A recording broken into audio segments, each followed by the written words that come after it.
ሰላም ጤና ይስጥልኝ ክብራትና ክብራን የመንጎል ቤተሰቦች በሀገርም ከሀገር ውጭ የምትገኙም ውድ ቤተሰቦቻችን እንዴት አላችሁ? ለዛሬ ህወሓት ጫዋታው ያበቃ ነው። ጌም ኦቨር የህወሓት መፍረክረክ የቅርብ ጊዜ ምልክቶችና መንስኤዎች በሚል አንድ ርዕሰ ጉዳይ ይዘንላችሁ እንቀርባለን። እስከ ፕሮግራማችን ፍጻሜ ድረስ አብራችሁን ቆዩ። መንጎል ቲዩብን ላይክ፣ ሼር፣ ሰብስክራይብ፣ ኮሜንት በማድረግ ቤተሰብ ይሁኑ። ፖለቲካዊ፣ ሃይማኖታዊ፣ ኢኮኖሚያዊና ኪናዊ እንዲሁም ደግሞ መሰል ርዕሰ ጉዳዮችን እናደርሳችኋለን። መንጎል ቲዩብ ቤተሰብ ይሁኑ። Subscribe Mango Tube.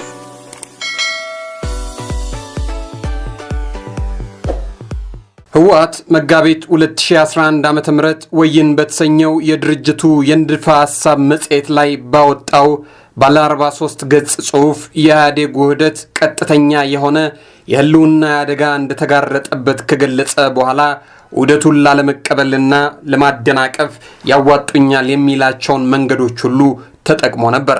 የተጠቀማቸው ስልቶች ሁሉ አንዳቸውም ሳይሰሩ ብቻውን ተነጥሎ ሌሎቹ ግና ውህደቱን ተቀብለው ስም ቀይረው ጉዞ ወደ ብልጽግና ብለው ረጅሙን መንገድ ተያይዘውታል። ውህዱ ብልጽግና ሀገር አቆማለሁ ትውልድ አሻግራለሁ ብሎ ደፋ ቀና ቢልም መቀሌ የመሸገው የህወሓት ማዕከላዊ ኮሚቴ ታዲያ ዛሬም ለዶክተር አብይ አህመድ መንግስት አልተኛም። በዚህ አልሞት ባይ ተጋዳይነቱ ሲፈራገጥ ሌላ አላስፈላጊ ነገሮች ውስጥ እየገባ እንደሚገኝ የሚነገርበት ህወሓት የቆይታ ዕድሜው የአንዲት ጀንበር ያህል እንኳን እንዳልሆነ እየተነገረበት ይገኛል። ከዚህ ጋር ተያይዞ አንድነት ይበልጣል የተባሉ ግለሰብ የሚከተለውን ጽሑፍ አስፍረዋል። እንደሚከተለው እናቀርብላችኋለን። መንደርደሪያ ይላሉ። አንባቢ ይህንን ርዕስ ብቻ አይቶ ለድምዳሜና ለመሳሳት አላግባብ የደፈርኩና የቸኮልኩ ባይመስለው ደስ ይለኛል። ጌም ኦቨር በሚለው እይታና ድምዳሜ ላይ ለመድረስ ትንሽ አልቸኮልክም ወይ በሚል ገና ከወዲሁ በመፍረድ አንባቢ ራሱ የቸኮለ እንዳይመስልበት ይጠንቀቅ። የህወሓትን መፍረክረክና የህልውናዋ ጉዳይ የመጨረሻው መጨረሻ ምዕራፍ ላይ መድረሱን የሚያሳዩ ምልክቶች በተለይ ከቅርብ ጊዜ ወዲህ በጣም ጎልተው መታየት ጀምረዋል። እነዚህ ምልክቶች ያውን መንስኤዎችና እንድምታቸውንም የሚጠቁሙ ዓለም አቀፋዊ፣ ቀጠናዊ፣ ብሔራዊና ክልላዊ መልክ ያላቸው በርካታ ኩነቶች አሉ። አድማጭ ከወዲሁ ፍርድ ከመስጠቱ በፊት በዚሁ ጽሑፍ የዘረዘርኳቸውን ጠቃሚ ነጥቦች በሙሉ እንዲያያቸው በአክብሮት እጠይቃለሁ ይላሉ ጻፊው። በርሱ ላይ እንደተመለከተው የቅርብ ጊዜ ምልክቶችና መንስኤዎች የሚለው የጊዜ ማዕቀፍ የሚሸፍነው ያለፈውን 1-2 ወር ጊዜ ብቻ ነው። ከመጋቢት አጋማሽ እስከ ግንቦት አጋማሽ 2012 ዓመተ ምህረት ያለውን ማለቴ ነው ይላሉ። በዚህ መጣጥፍ ህወሓትን አንቺ የምለው ለሌላ ሳይሆን የተጋሩ ወገኖችን አጠቃቀም ኮረጀ ነው። ከቅርብ ጊዜ ወዲህ ህወሓት የመጨረሻው መጨረሻ ምዕራፍ ላይ እንድትገኝ አስተዋጽኦ ያደረጉ የምላቸውን የሩቅና የቅርብ ኩነቶች እውነትም መጨረሻዋ ደርሷል ያስባሉኝን ጠቃሚ ምልክቶችና እንድምታቸውንም በጂኦግራፊ ተዋረዳቸው እንደሚከተለው በጥቂቱ ነካ አደርጋቸዋለሁ ይላሉ። በመጀመሪያ ዓለም አቀፋዊ ሁኔታውን መልከት።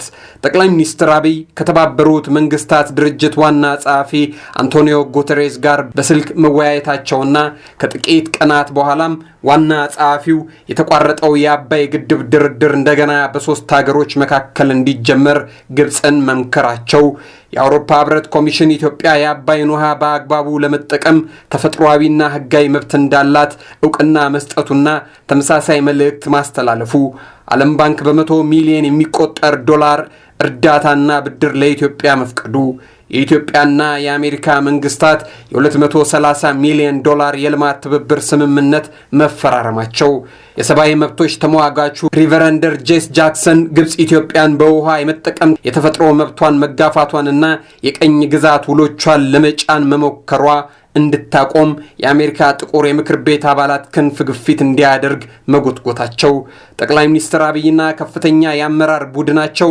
ከቱርክ ከፍተኛ መሪዎች ጋር የምክክር መድረክ ከሱዳን መሪዎችም ጋር መሰል ስትራቴጂካዊ ውይይት ማድረጋቸው፣ ሙሐመድ አልአሩሲን የመሰሉ ትንታግ ኢትዮጵያውያን በተለይ በአረቡ ዓለም የኢትዮጵያን ጥቅም ወክለው ሲያደርጉት የቆዩት ሙግትና እየፈጸሙት ያሉት በመንግስት ባለሙያተኞችና በህዝብ ዕውቅናና ድጋፍ እያገኘ መምጣቱ፣ ቀጠናዊ ጉዳዮችን ደግሞ እንመልከት። በቀጠናዊ ጉዳዮች የግብጽ ባልተጠበቀ ሰዓትና ሁኔታ ወደ ድርድሩ ለመመለስ መፈለግ ከተደጋጋሚ ውይይት በኋላ ሱዳንም ነበራት የተባሉትን ጥያቄዎችና ብዥታዎች በማጥራት ወደ ቀልቧ ለመመለስ መቻሏ ሱዳን በርካታ ጫናዎችና ማባቢያዎችን መቋቋም መቻሏን መገመት ይቻላል።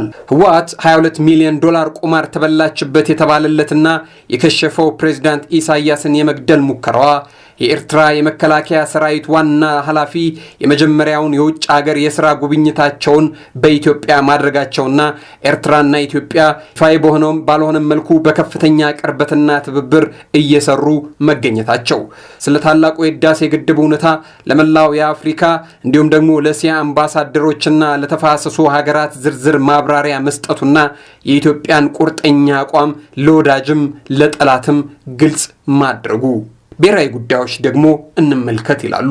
በብሔራዊ ጉዳዮች ስለ ቀድሞው የብሔራዊ ደህንነት ሹም በዚህ ሰሞን ከያቅጣጫው እየሰማን ያለነው ዜና ምንድነው? የማይታየው ሰው the invisible man በሚስጥራዊ የስለላና መረጃ ቅብብል መረብ እጅ ሊወድ እንደሚችል እንዴት አልገመቱም ነው ያለው። ይህ እውነት ከሆነ ትርጉምና እንደምታው እጅግ ሰፊና ሩቅ ነው። ይህ ብቻ ሳይሆን ዛሬ ከህወሓትና ከትግራይ ክልል ጋር በተገናኘ የምናያቸው በርካታ የማይገናኙና ድንገቴ የሚመስሉ ክስተቶች በአጋጣሚ የተከሰቱ ነገሮች እንዳልሆኑ መገመት ከባድ አይሆንም። የህወሓት ልዩ ቀጠናዊ ብሔራዊና ክልላዊ ሴራዎችና የማተራመስ እቅዶች አስቀድመው በተደጋጋሚ መገለጣቸውና የተሞከሩትም በአብዛኛው እየከሸፉ መሆናቸው የሶማሌ ክልልን ለአብነት መጥቀስ ይቻላል። ብልጽግና ፓርቲ የትግራይ ቅርንጫፉ ተቀባይነት አቅምና የማያወላውል አቋም ኢንቴግሪቲ ባላቸው የትግራይ ልጆች በአብዛኛው ወጣት በሆኑ አደራጅቶ በጥሩ ቁመና ወደ ስራ መግባቱ ህወሓት የምትመካበትና የምታጭበረብርበት የፌዴራሊስት ኃይሎች ጥምረት ታዬ ደንደአ ደጋፊዎች የሚላቸው ከነመሪዎቹ ህወሓትን ከርቶ አዲስ አበባ መግባቱ ህወሓትን ማጋለጥ መጀመሩ በሌላ መልኩ ደግሞ ኦብነግ ሲያንን የመሰሉ የብሔር ድርጅቶች ከህወሓት ጋር አብሮ ለመስራት ፈቃደኛ ለመሆናቸውን በተደጋጋሚ መግለጻቸው ኦፌኮ አባል የሆነበት በአሁኑ ወቅትም የሚመራው መድረክ ራሱን ሊያጠራ ወይም ደግሞ ሊለይ ስለመሆኑ ከመሪዎቹ ፍንጭ እየተሰማ ይገኛል። ኦፌኮን ኮትሮ በተለየ ሁኔታ እጅግ ያስጨነቀው ነገር አለ። ነገሩ ምንድነው?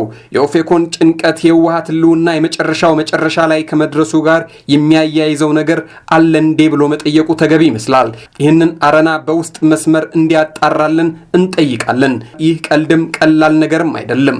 አቶ ልደቱን ስንመለከት ደግሞ አቶ ልደቱ ወይ ደግሞ ክህደቱ እያቀረበው ያለው የሽግግር መንግስት ጥያቄና የመቋቋሚያ ሰነድ በአጠቃላይ ሰውየው የሆነው ያለው ነገር ሁሉ የግሉን አቋም እንጂ ፓርቲውን እንደማይወክል የኢዴፓ መሪ በይፋ አስታውቋል።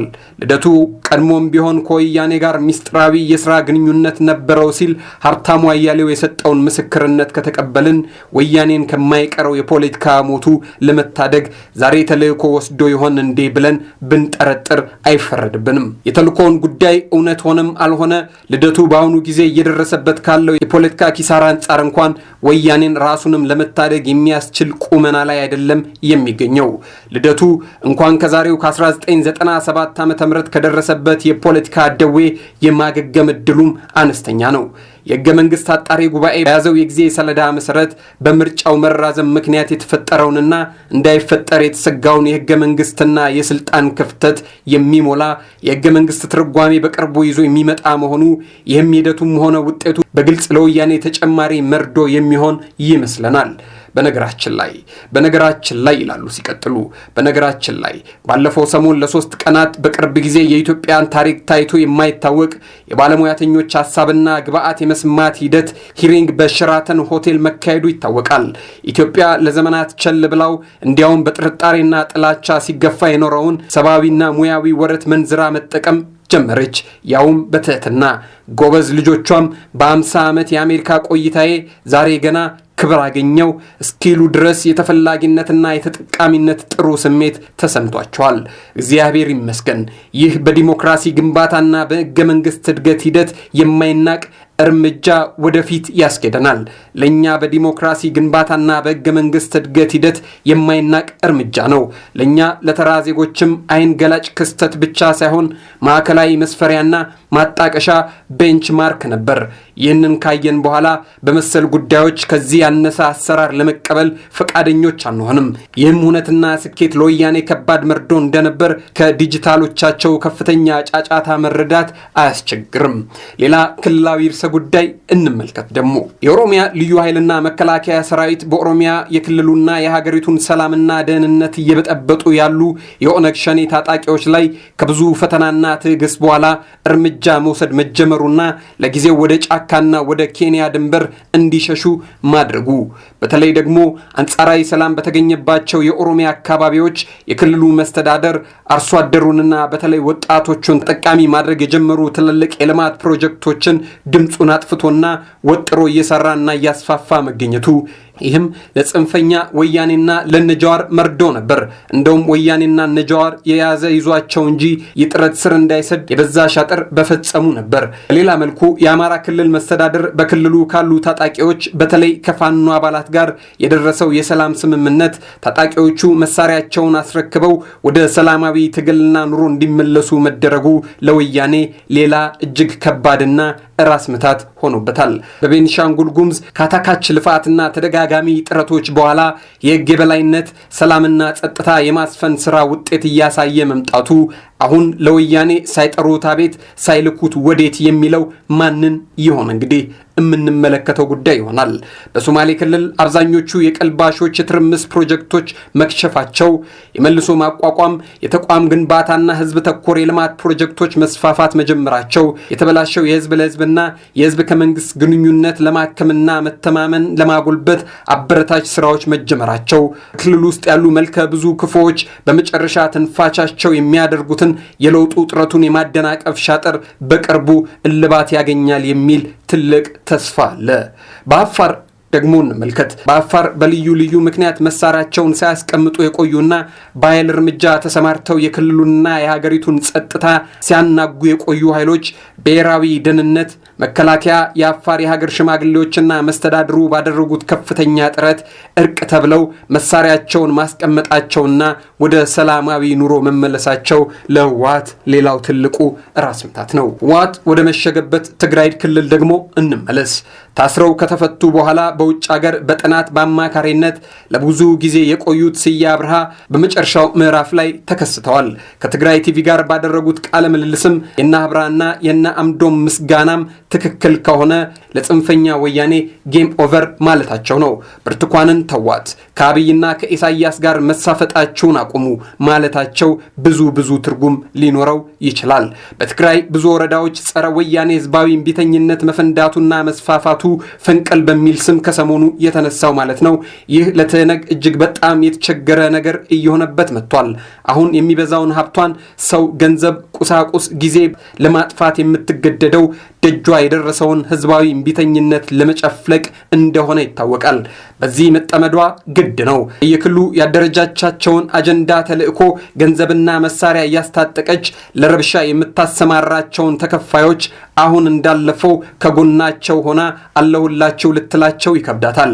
በአማራ፣ በኦሮሚያ፣ በቤኒሻንጉል ጉሙዝ፣ በአፋርና በሶማሌ ክልሎች መታየት የጀመረው አንጻራዊ የጸጥታ መረጋጋት ከህወሓት አጣብቂኝ ውስጥ መግባት ጋርስ የሚያገናኘው ነገር ይኖር እንዴ ስንል እንጠይቃለን። እንደው በኖረ አያስብልም። መቼም በኮሮና ፍርሃት ብቻ ነው ግጭቶቹ የቀነሱት ሊባል አይችልም።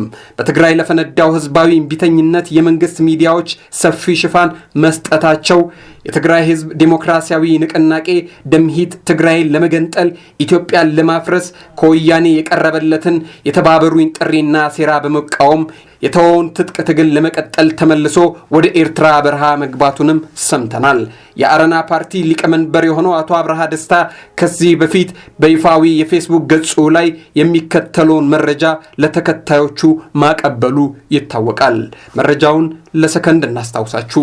ህወሓት ይላል ሲቀጥል፣ ህወሓት አሁን ትግራይ ክልል ውስጥ ባለው መነሳሳት ስለደነገጠች በደህንነት ክፍሏ በኩል ዋና የሚባሉ የተቃዋሚ መሪዎችን የመግደል ሐሳብ ላይ ተዋይታበታለች። ይህ የማይጠበቅ ነገር አይደለም። ህወሓት የለየላት አምባገነን ነች። መግደል፣ ማፈን፣ መሰወር፣ ማሰር፣ መግደል፣ ማግለል፣ ማሳደድና ማደህየት ወደ ስልጣን መውጫ፣ ስልጣን ላይ መቆያ፣ እንዳሁኑ በመጨረሻው ሰዓት ላይ ደግሞ የተጠያቂነትን ጊዜ ማስረዘሚያ ዋና መሳሪያዎቿ ሲሆኑ እየታየ ነው ብሎ መጻፉ ይታወሳል። በነገራችን ላይ የትግራይ ህዝብ አሁን የጀመረውን የነጻነትና የአንድነት ትግል ኢትዮጵያውያን ስንናፍቀው የቆየን ብቻ ሳይሆን ባለን አቅም ሁሉ የምንደግፈው ጉዳይ ነው። እርግጥ የትግራይ ህዝብ መነሳሳት የሚያስደነግጣቸውና የሚያስጨንቃቸው ወገኖች አሉ። እነዚህም ራሳቸው ጽንፈኛ ወያኔዎችና ተከታዮቻቸው እንደነ ዲጂታል ወያኔ ጃዋርና ልደቱ እንዲሁም ደግሞ መንጋዎቻቸው በየክልሉ የህወሓትን ፊት እያዩና እጇንና ፊሽካዋን እየጠበቁ በብሔር ብሔር ጨዋታ የሚረበሹ እንዲሁም የኢትዮጵያ ስትራቴጂክ ጠላቶች ናቸው። እኔ ኢትዮጵያ ከነችግሩ በለውጥ ጅማሮ ላይ ትገኛለች ለማለት አልሽኮረመምም። የትግራይም ህዝብ እንደሌሎቻችን የነጻነትና የአንድነት ጮራን ማየት አለበት፣ ይገባዋልም ጭምር። ለዚህም ትግሉን አስፋፍቶና አጠናክሮ መቀጠል አለበት። ከጎንህ ነን፣ ይህም ምንም አይነት ጥርጥር የለውም። በዚህ ደረጃ ሁለት አጣዳፊ ስራዎች ደግሞ ይታዩኛል ይላሉ ጻፊው። አንደኛ አሉ ሲቀጥሉ ትግሉ በፍጥነት እንዲሳካና ታጋዮችና ህዝቡ ከሚገባው በላይ ዋጋ እንዳይከፍሉ ማለት ነው። ተስፋ የቆረጠችው ጽንፈኛ ወያኔ የመጨረሻ ምሽጓ ላይ ሲከሰቱባት ምንም ከማድረግ እንደማትመለስ መታወቅ አለበት። እደግመዋለሁ፣ ምንም ከማድረግ አትመለስም። ስለዚህ እነ አረና፣ ትዴት፣ ብልጽግና፣ አሲምባዴፓና የትግራይ የነጻነት የአንድነት ትግል አራማጅ አንጋፋና ታዋቂ ግለሰቦችና አክቲቪስቶች ሁሉ የአጭር የመካከለኛና የረጅም ጊዜ ግቦችን ያገናዘበ የፖለቲካና የጸጥታ ዕቅድ ነድፈው ይህንንም በጥሩ ጥምረትና ቅንጅት መፈጸም ይኖርባቸዋል። የፌዴራል መንግስትም እንደ መንግስት ተገቢ የድጋፍ ድርሻውን በጥንቃቄና በብልሃት ሊወጣ ይገባል። በተለይ ደግሞ የዜጎችን ዲሞክራሲያዊና ሰብአዊ መብቶችን ራሱ ከማክበር ሪስፔክት ከማድረግ አልፎ በሌሎች ጉልበተኞች እንዳይጣሱ ጥበቃ ወይ ደግሞ ፕሮቴክሽን ማድረግ አለበት። ሁለተኛው ደግሞ ለህዝብ ደህንነትና ጤና የማይጠቅም አምባገነኖች ራስ አድን አስቸኳይ ጊዜ አዋጅ በታጋዮች ሲጣስ ትናንትና 3 ዓመት ሆነው ይህንን ባይናችን አይተናል። አሁኑ የአስቸኳይ ጊዜ አዋጅ ያፈጻጸም ማነስ ቢታይበትም ህዝብና ሀገርን ለማዳን የወጣ ነው። ስለዚህ አሁን በተያዘው የህዝባዊ እምቢተኝነትና ትግል ሂደት በዋነኝነት ታጋዮችና በኋላም የኢትዮጵያ ህዝብ እጅግ አስጊ የሆነ በመጣው የኮሮና ቫይረስ እንዳይደናቀፍ መከላከልን ግምት ውስጥ ያስገባ የአደረጃጀትና የትግል ስልት በፍጥነት ቀርጾ ስራ ላይ ማዋል አለበት። የተለመዱት ሰላማዊ ሰልፍ ተኮር የእምቢተኝነት ትግል ስልቶች በኮሮና ወረርሽኝ ወቅት በስተውና ተደጋግመው ቢታዩ የጎን ጉዳታቸው እንዳይከፋ ትልቅ ስጋት አለን። ትግሉ ተጠናክሮ ይቀጥል። ነገር ግን በዚህ ወቅት ኮሮናን ያገናዘበ የትግል ስልት መጠቀም ይገባል። በትጥቅ ትግል አስበው ሲመክሩ በሁሉም ዘንድ ስምምነት የተደረገባቸውና የታወቁ ስልቶችን ማግኘት አይከብድምና እዚህ ላይ ልንበረታ ይገባል። አክቲቪስት መለስ ብስራት እንዳለው በቀላሉ በውስጥ ፈርፍሮ ቦርቦሮ የመጣል አማራጭም መታየት አለበት። የመንግስት ሚዲያዎች መስጠት የጀመሩትን ሽፋን በጣም ጥሩ ስለሆነ አሁንም በግልጽ መቀጠል አለባቸው ይላሉ። ከዛ በፊት ግን ጽሑፌን ከማሳረጌ በፊት መደምደሚያው ላይ ልመለስ ይሉና ይመለሳሉ። የህወሓትን የመውደቅ ምልክቶች መንስኤዎችና እንደምታዎች የሚያሳዩ በአጠቃላይ ህልውናዋ ከፍተኛ አደጋ ላይ መውደቁን የሚያሳብቁ $1,000,000 ጥያቄዎቼ ደግሞ የሚከተሉ ናቸው። እነዚህ በፍሬ ነገር ደረጃ ከሚታዩ የማረጋገጫ አረፍተ ነገሮች ስቴትመንት እንመልከት። ይህንን ሁሉ የሴራና የዕቅድ ክሽፈት የጥንት ኔትወርክና የአዲስ ተከፋይ ጥምረት ሂደት ህወሓት በየትኛው ትከሻዋ ትሸከመዋለች የሚለው ትልቁ ጥያቄ ነው። ከበቀለ ገርባና ከልደቱ ሌላ ያልከዳት ማን አለ? የምሽግን መፍረስ፣ የውስጥ ስንጥቃቱን መስፋት፣ ትግራይ ብልጽግና የድጋፍ መሰረቷን መደርመስና የልጆቿን የእምቢተኝነት ናዳ ፈንቀል በሚል ማካሄዷ እንኳን ቀውፏን የቀረችው ትህነግ ህወሓት ሌላ ማን ባለፈርጣማ ጡንቻ ሊቋቋመው ይችላል? ሌላውን ተከፋይ ለጊዜው ብናቆየው ለ30,000 ዲጂታል ወያኔ ቁጥራቸው ከዚህም ለሚልቀው ለየክልሉና ዞኑ የብሔር ብሔር ጨዋታ ተከፋዮችስ ከዚህ በላይ ከየት ከሚመጣ ገቢና ገንዘብ ክፍያቸው ሊቀጥል ይችላል? ይህም ሌላ ጥያቄ ነው። እነመሰቦ መስፍን ኢንዱስትሪያል በአጠቃላይ የኤፈርት ኩባንያዎች ደግሞ እንደ ድሮ ፕሮጀክቶችን ማግበስበስ፣ የገበያ ሞኖፖሊ፣ ስንጥቅ ትርፍ፣ የብድር ቅድሚያ፣ የዕዳ እፎይታ፣ ቀረጥ ነፃና ግብር ስወራ ወዘተ አሁን የማይታሰብ ሆኖባቸዋል። ህወሓት የተማመነችባት መቤት ግብጽ እንኳን ለእርሷ ልትተርፍና ደጀን ልትሆናት ቀርቶ ለራሷ መሆን አቅቷት አንገቷን ስትደፋና ስታዞር ወዴት ወደማን ትጠጋ ይሆን ህወሓት? በዚህ ሁሉ ድቆሳና እንዲሁም የፖለቲካ የኢኮኖሚና ማህበራዊ ድካም ላይ ጽንፈኛ ወያኔዎች የእርጅናውን የበሽታውን የመጠጡን የሌላውን የብልግናውንና ሱስና የተስፋና ራይ አልባነቱን ድካም እንደምን ይችሉት ይሆን? በእርግጠኝነት አይችሉትም። ህወሓት በጣር ላይ ሆና እነርሱም ሞተው የወለደቻቸው ጭንጋፎች ባይቶና ሳልሳዊ ወያኔ የትም አይደርሱም። በቅርቡ ሲፍረከረኩ የምናያቸው ይመስለኛል። ባለቀ ሰዓት ለከሸፈ ዓላማ የተጠፈጠፉ እንደሆኑ ይታወቃል። እጣ ፈንታቸው ከህወሓት እጣ ፈንታ ሊለይ ከቶ አይችልም። ታዲያ ህወሓት የምትገኝበት ይህ ሁኔታና ጊዜ ጌም ኦቨር ጨዋታው አብቅቷል አያስብልም ትላላችሁን? የህወሓት ጀንበር በደንብ እየጠለቀች እንደሆነ ይታያል። የፖለቲካ ሞት ይሉታል ይሄንን ነው። በዚህ የነካነካ ዳሰሳይ ውስጥ ለራሴ በጣም የገረመኝን አንድ ጉዳይ አምኜ ልቋጭ። መስከረም 30 እንገናኝ ከሚለው ያለው አልሞትኩም ባይ ማቃሰቱ ውጪ በእነዚህ ኩነቶች ውስጥ የጀዋርን ኮቪድ-87 ሚና ከጥላው ውጪ ለማየት አለመቻሌ እንዲሁ አስገርሞኛል።